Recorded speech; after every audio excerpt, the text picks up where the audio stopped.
My kingdom for a glass of water. Welcome to Wine in Ancient Egypt.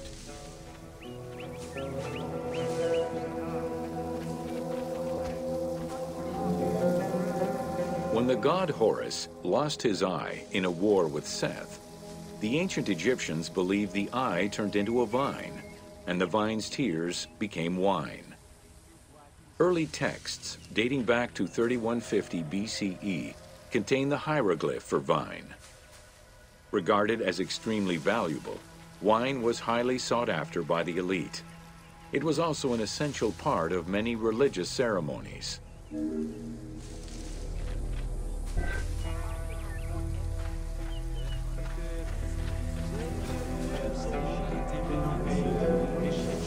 A millennia-old tradition. Grape cultivation and wine production was regimented in the way typical of ancient Egyptian bureaucracy. Egyptians kept careful records of winemakers, which they clearly identified on labels. Every landowner with a modicum of self-respect usually kept a vineyard. This held particularly true in the regions of the Fayum and the Nile Delta.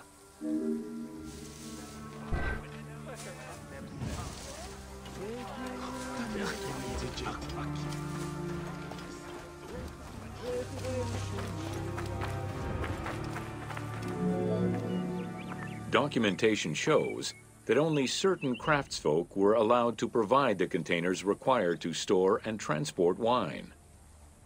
That and rigorous quality control checks established for every step of wine production shows that ancient Egyptians knew that the quality and longevity of wine could easily be affected by any number of variables, which they paid careful attention to.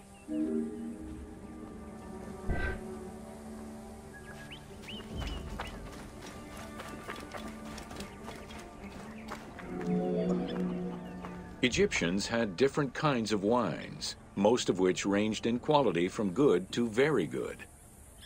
The sweet shadeh, to which honey had been added. The soft nejem, obtained by drying the grapes in the sun. The ma, reserved for religious ceremonies.